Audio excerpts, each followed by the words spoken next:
Qué lindo verlos a todos esta noche.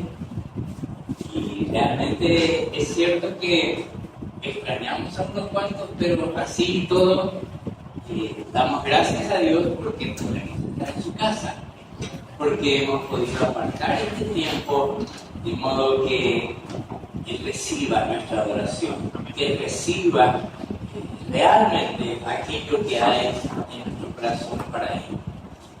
Quiero invitarles esta noche a que abran sus Biblias y vamos a dejar que la Biblia hable. Yo no quiero hablar tanto hoy, así que solo voy a acortar pequeños comentarios a algunos de los versículos en particular, pero quisiera que disfrutemos todos juntos haciendo una suerte de devocional un poco extenso para el texto, porque va a ser todo el capítulo 14 de Éxodo. Éxodo capítulo 14. Sí, Éxodo 14. Y vamos a dejar que la Biblia nos hable, que la Biblia nos oriente sobre lo que Dios estaba haciendo y, sobre todo, ponernos en las manos de Dios para que Él también haga aquello que justamente necesitamos para entender que Él es Dios. Realmente el capítulo 14 tiene 31 versículos, un poco largo, pero como les dije, voy a obviar extenderme en los comentarios, solamente algunas cosas por señalar. Por ejemplo, antes de leer el texto, quisiera hacerles ver que este capítulo 14, que habla acerca del cruce del Mar Rojo, se produce más o menos en un tiempo ya agobiante y difícil de sobrellevar para el pueblo de Israel. En el medio del capítulo vamos a ver que está el relato preciso cuando ellos cruzaron el Mar Rojo. Y podemos mirar algunos detalles interesantes que ustedes también pueden participar si lo desean. Si encuentran algo especial y quieren compartir, por favor me indican y lo escuchamos, ¿sí? Entonces, dice, habló Jehová a Moisés. Interesantísimo saber quién es el que habla en cada parte. En este caso, Jehová habló a Moisés diciendo, di a los hijos de Israel que den la vuelta y acampen delante de Pihahirot, entre Migdol y el mar hacia Baal-Zephón. ¿Por qué no dice Lambaré nomás por ahí? Más medio difícil este asunto. Pero allí quería que den la vuelta, ahí quería que estén. Y dice, delante de él acamparéis junto al mar. Puedo decirles que para ese entonces Israel, que había salido de Egipto, justamente el mar era su mayor obstáculo. De manera que tenían que estar muy atentos a lo que Dios decía. El versículo 3 nos dice que porque Faraón dirá a los hijos de Israel, encerrados están en la tierra, el desierto los ha encerrado. El Señor estaba haciendo una premonición ya de lo que iba a pasar. Y yo endureceré el corazón de Faraón para que lo siga. Y seré glorificado en Faraón y en todo su ejército. Y sabrán los egipcios que yo soy Jehová. Y ellos lo hicieron así. Es muy interesante fijarnos, hermanos, que varias veces el Señor va a decir que Él quiere que sepamos que Él es Jehová, que Él es Dios. Muchas veces nos olvidamos quién es el Señor.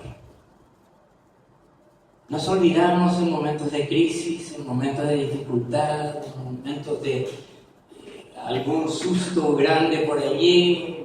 Nos acordamos hasta el 911 y todo, pero no nos acordamos del Señor. Él quería que Israel sepa que Él es Dios, pero quería también que los egipcios sepan que Él es Dios. Y a eso vamos con este capítulo 14. En el versículo 5 dice: y fue dado aviso al rey de Egipto que el pueblo huía. Y el corazón de Faraón y sus siervos se volvió contra el pueblo. Esto ya había sido anticipado, así sería. Y dijeron: ¿cómo hemos hecho esto que de haber dejado ir a Israel para que no nos sirva? Y unció su carro y tomó consigo su pueblo y tomó 600 carros escogidos y todos los carros de Egipto y los capitanes sobre ellos, y endureció Jehová el corazón de Faraón, rey de Egipto. La enseñanza fundamental era para el Faraón, pero el Señor estaba esperando alcanzar la gloria. Eso estaba buscando, ser reconocido como el verdadero Dios. Y acá podemos usar una palabra que está en la palabra, pero que es muy popular usar acá en nuestro país: todopoderoso Dios. Él quería mostrar su poder. Y dice: y él siguió, hablando de Faraón, a los hijos de Israel. Pero fíjense lo que sigue. Pero los hijos de Israel habían salido con mano poderosa. No salieron como quien huye nada más, como quien se dispara ante la posibilidad de dejar la condición en que se encontraba. Parece que no había luego tampoco tanta convicción de que era la solución, porque todavía no conocían lo que Dios tenía para ellos. En el versículo 9 vale la pena fijarnos los detalles. Dice: siguiéndolos pues los egipcios con toda la caballería y carros de Faraón, su gente de a caballo y todo su ejército, los alcanzaron acampados junto al mar, al lado de Pihahirot, delante de Baal-Zephón. Allí donde el Señor le dijo que se ubiquen. Hasta allí lo alcanzaron. Pero hay mucho más todavía como para mirar con más allá de nuestros ojos, más allá de nuestro entendimiento así muy rápido. Es como para meditar. Versículo 10 dice: y cuando Faraón se hubo acercado, los hijos de Israel alzaron sus ojos, y he aquí que los egipcios venían tras ellos, por lo que los hijos de Israel temieron en gran manera y clamaron a Jehová. Se dieron cuenta que estaba el ejército. Ellos conocían cómo era el ejército de Faraón. Conocían de su poder, pero sobre todo eran conscientes de que el mar era un obstáculo tremendo, no había forma de cruzar. Y estaban encerrados, como Dios dijo que Faraón iba a decir, y efectivamente después dijo esas palabras. Fíjense más, ese temor que se apoderó de los hijos de Israel nos hace ver que dice: en gran manera fueron impactados. No era un simple temor, no era algo que como a veces le escuchamos especialmente a algunas mamás ya maduras sobre todo, ¡ay Jesús! No, acá era algo tremendo y había que entender esa situación. Somos fáciles a veces de decir, pero caramba, no tuvieron todavía toda la muestra de Dios con los 10 plagas, con las 10 plagas, y que algunas ni siquiera le tocó a ellos. ¿Acaso nosotros aprendimos también de que Dios está con nosotros todos los días y en todas circunstancias? No podemos acusarlos. Nosotros seguimos haciendo lo mismo. Nosotros seguimos quebrantándonos cuando una crisis nos sorprende. Dios quiere, sin embargo, que le veamos como el todopoderoso Dios, el Dios de Israel, el Dios de su pueblo. Y bueno, como no había otra cosa a que recurrir, clamaron a Jehová. Pero se dirigieron a Moisés. Pobre Moisés. Allá fueron. Y fíjense lo que le dicen a Moisés. Casi quiero decir en guaraní esto, pero voy a limitarme en honor a los que no me van a entender. Pero se entiende muy bien en español. No había sepulcros en Egipto que nos ha sacado para que muramos en el desierto. Mamore etético Berú. Era más o menos esa la idea. ¿Dónde nos trajiste para esto? Bueno, ¿por qué has hecho así con nosotros, que nos has sacado de Egipto? ¿No es esto lo que hablamos, lo que te hablamos en Egipto, diciendo, déjanos servir a los egipcios? Porque mejor nos fuera servir a los egipcios que morir nosotros en el desierto. Querían seguir siendo esclavos. Y tampoco debemos extrañarnos. ¿Cuántos hay de nosotros que todavía siguen siendo esclavos, aún sabiendo que Dios existe, mejor informados que los que estaban estos allá saliendo de Egipto? Muchas veces, tal vez no digamos con palabras, pero en nuestro interior a veces preferimos estar sufriendo, seguir sufriendo. ¿Quién nos entiende? En el versículo 13 dice, y Moisés dijo al pueblo, no temáis, estad firmes y ved la salvación que Jehová hará hoy con vosotros. Porque los egipcios que hoy habéis visto, nunca más, para siempre, los veréis. Moisés ya tenía la respuesta, ya sabía, pero todavía no podía manifestarlo en forma abierta a los demás, porque Dios ya había hablado con Moisés. Pero va a tomar todo lo que ya antes Dios le había dicho y le había enseñado suficientemente, porque lo preparó para ser el líder que necesitaba. Y él, en su condición de líder, estaba hablando, tratando de animar a este pueblo que se encontraba derrotado. Fíjense el versículo 14, por favor. Jehová peleará por vosotros, y vosotros estaréis tranquilos.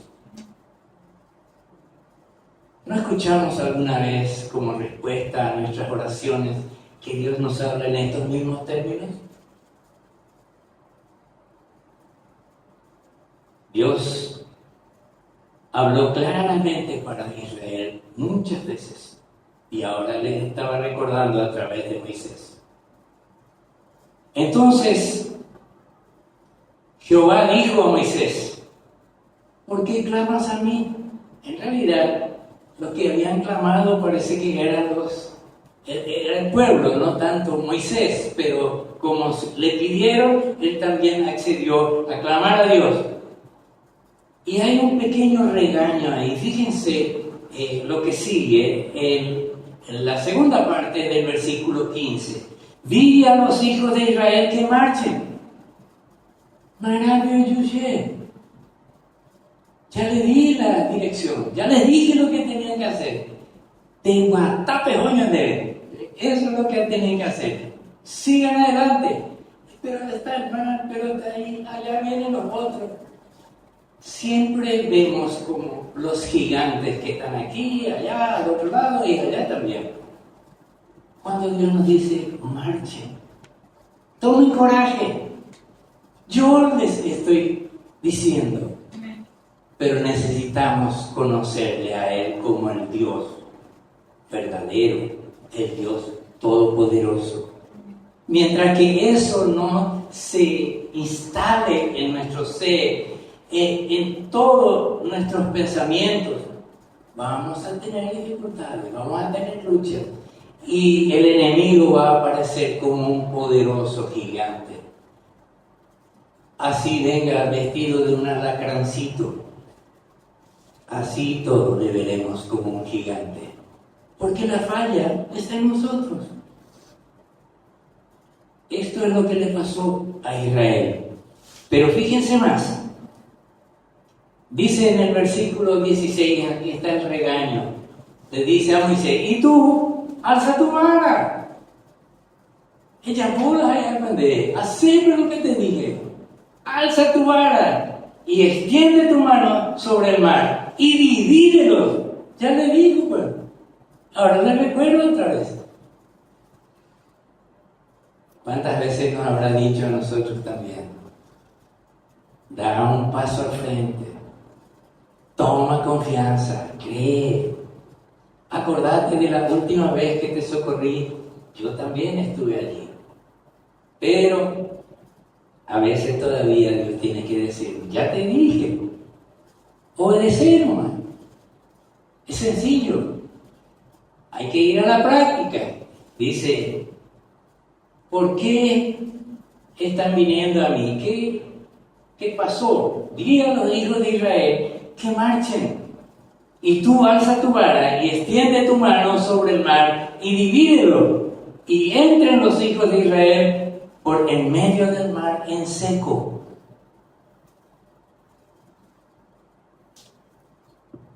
No creo que los israelitas hayan escuchado esta parte de que tenían que cruzar. Y si lo escucharon, no lo internalizaron lo suficiente. Se quedaron clavados ahí porque el mar era un obstáculo. El versículo 17 dice, y he aquí, yo endureceré el corazón de los egipcios para que los sigan, y yo me glorificaré en Faraón, y en todo su ejército, y en sus carros, y en su caballería.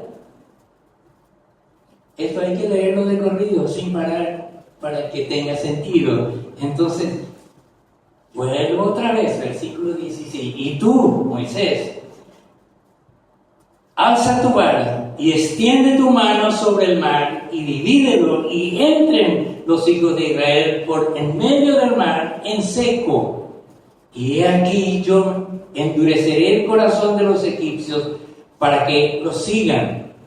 Y yo me glorificaré en Faraón y en todo su ejército, y en sus carros y en su caballería. Y sabrán los egipcios que yo soy Jehová, cuando me glorifique en Faraón, en sus carros y en su gente de a caballo. Ahí van a saber, ahí van a conocer, ahí se van a informar quién soy yo.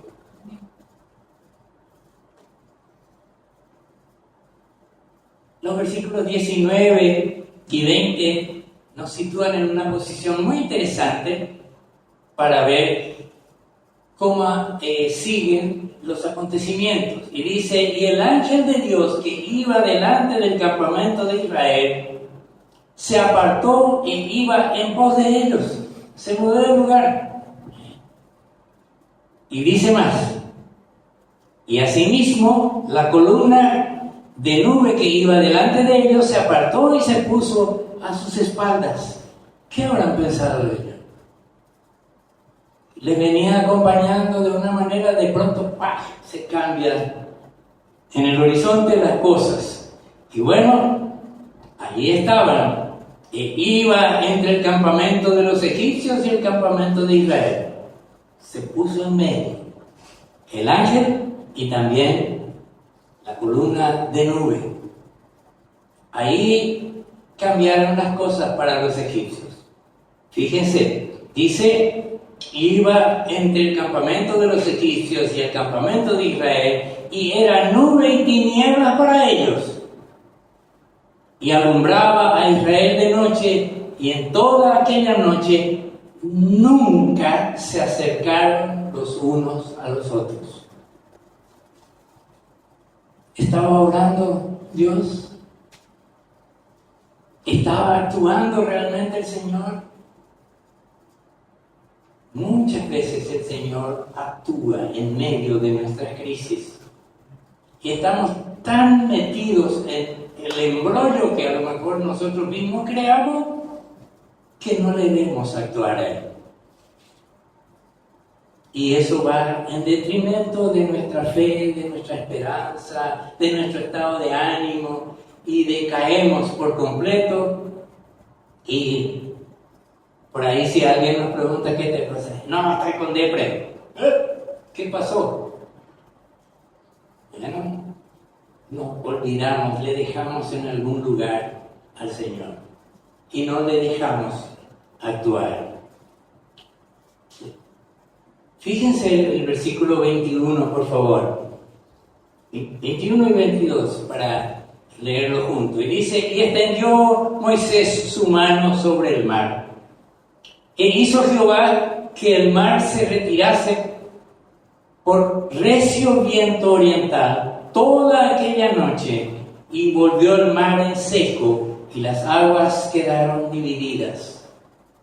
Entonces los hijos de Israel entraron por en medio del mar en seco, teniendo las aguas como muro a su derecha y a su izquierda.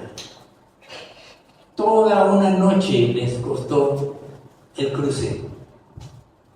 Toda una noche donde Dios obró para que ellos tranquilamente pudieran cruzar. ¿Alguien tiene una idea de cuántos eran el pueblo que estaba cruzando, que salió de Egipto? 400,000 parece. Era tal vez un poco más inclusive. Algunos especulan que podría haber pasado el 1,000,000. A esta altura no hay a qué preguntarle.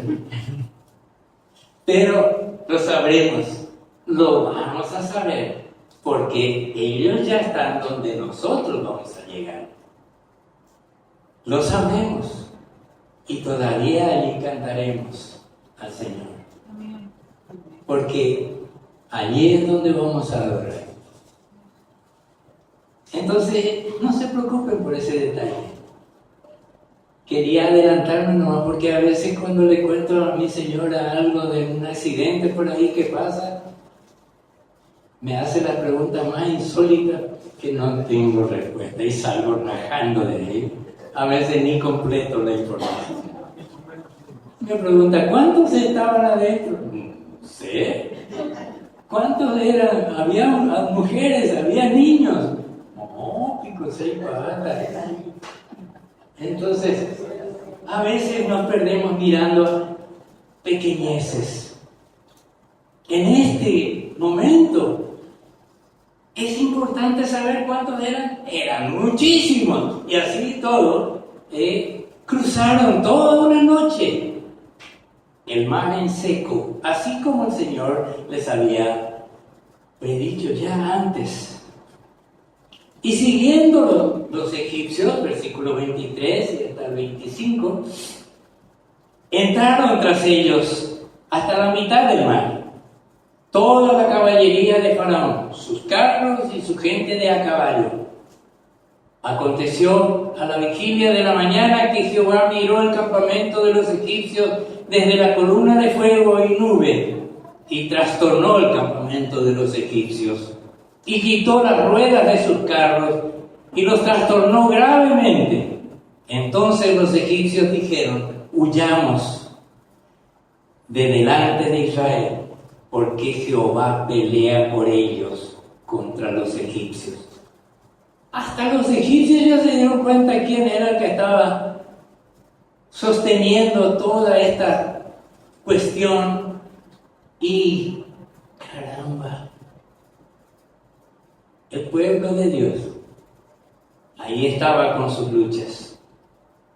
Vemos en el versículo 26 algo muy interesante más unido a lo que acabamos de mirar. Dice: Jehová dijo a Moisés: extiende tu mano sobre el mar para que las aguas vuelvan sobre los egipcios, sobre sus carros y sobre su caballería.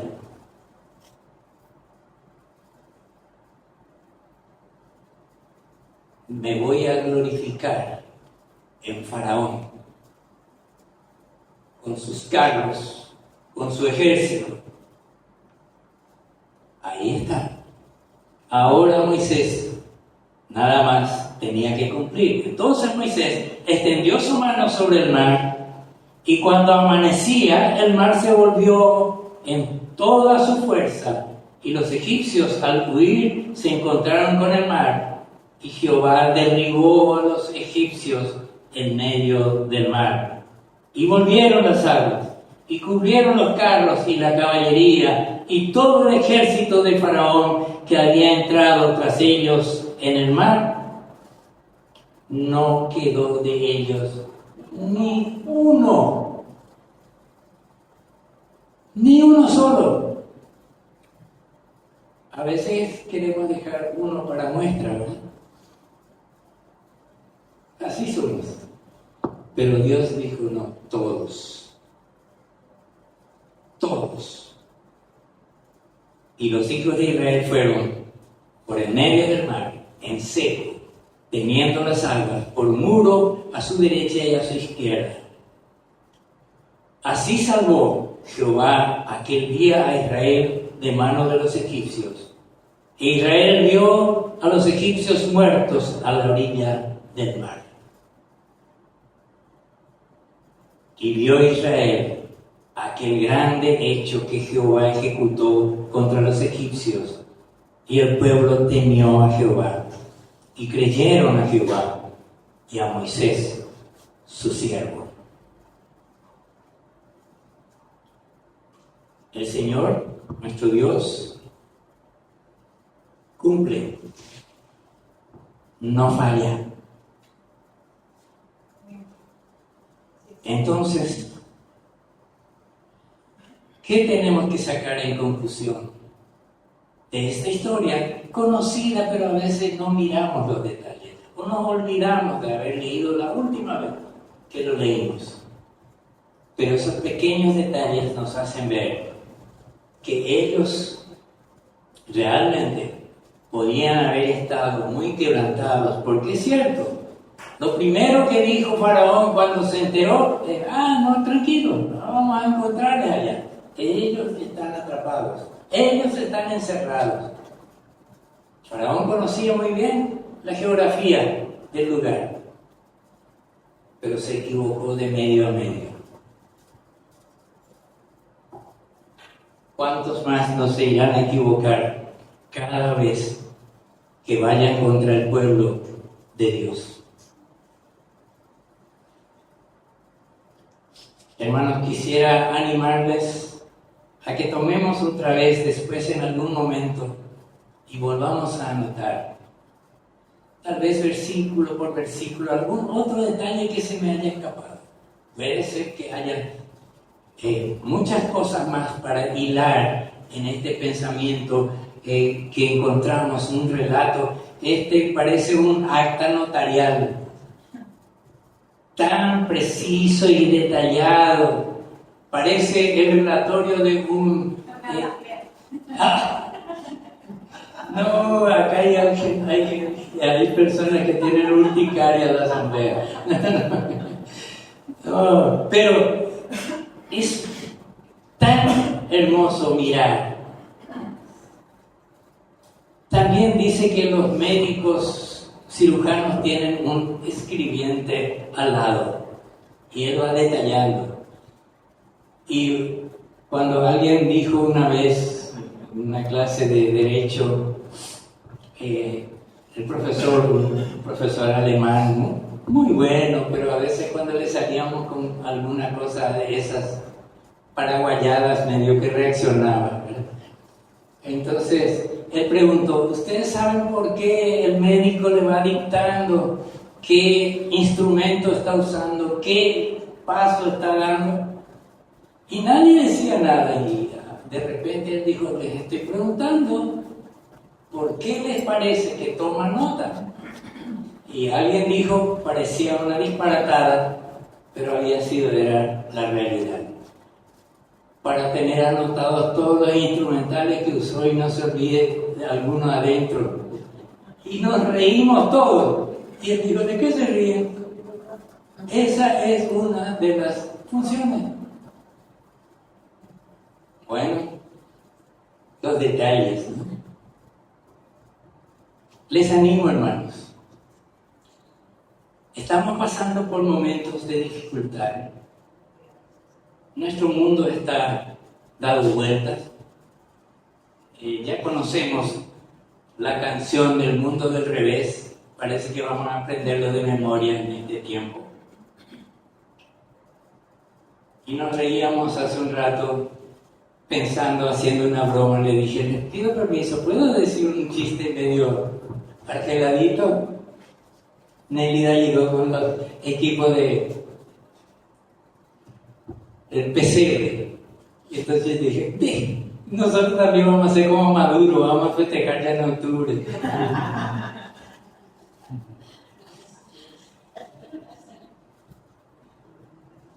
Ese es nuestro mundo. Así estamos. De que ya ni siquiera es simpático. Y pensar lo que está ocurriendo en otros países y lo que está pasando en nuestro país. Una sola vez dice que el gato mete la pata en la hornalla o en el horno, ¿verdad? O en el fuego. Alguna vez, movido por lo que yo creía era el Señor mismo que me llevaba en distintas circunstancias, se me ocurrió meterme en política. Y no fue poca, bien metido. Creamos un movimiento cristiano y salimos a hacer también nuestro trabajo político. Más de uno se sorprendió cuando hicimos aquella caravana que partió de San Martín y Mariscal López y terminó en la iglesia Feliz Encuentro, allá debajo del Cerro Lambaré. Algunos dijeron que eran más de 3.000 vehículos que habíamos usado, porque yo iba a la parte final de la fila y todavía no alcanzábamos Mariscal López y Perú, y ellos estaban llegando por Colón y dando toda la vuelta hasta Feliz Encuentro. Nosotros creíamos que estábamos ya en la ola, estábamos felices y esperanzados. Y realmente hicimos una muy linda campaña. Pero en el momento de votar, tuvimos muchos votos, pero alguien se encargó de hacer desaparecer nuestros votos. Cuando supimos, después ya no había nada que hacer. Y algunos entendimos, no es por nada más, hasta aquí nomás. Hasta aquí nomás. Sin embargo, yo continué un poco más, pero no tanto así como el partido. Hace unas semanas, buscando un documento que se me perdió, encontré en un maletín que estaba muy bien guardado todos los documentos de aquel movimiento. Yo lo había escondido, tanto que ni yo sabía dónde estaba. Pero con el permiso de mi iglesia en ese entonces, fui y le dediqué a mi país 5 años de trabajo voluntario en la Cámara de Senadores y de Diputados. Y por la gracia de Dios pude presentar 17 proyectos de ley. 5 se hicieron ley. Una de ellas es la Universidad Evangélica del Paraguay. Otras en beneficio del Centro Médico Autista y otros que tenían que ver de trabajos de investigación con otros diputados y senadores. Y qué lindo era aquel tiempo, pero terminó aquello y lo guardé, lo saqué de mi corazón. Y ahora miro a nuestros políticos y digo, de lo que me salvaste, Señor. De lo que me salvaste, Señor. Gracias.